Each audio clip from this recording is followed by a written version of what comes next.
Welcome to జనం voice. Warangal జిల్లాలో real estate వ్యాపారులు రెచ్చిపోతున్నారు.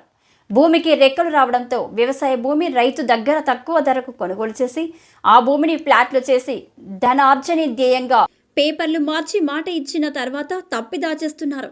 ఇటీవలే వరంగల్ జిల్లా నెక్కొండ మండల కేంద్రానికి చెందిన బండారి ఐలయ్య తనకుండబడే 30 గుంటల భూమి సర్వే నంబర్ 47 ఓ డెవలప్ కొరకు ఇచ్చారు.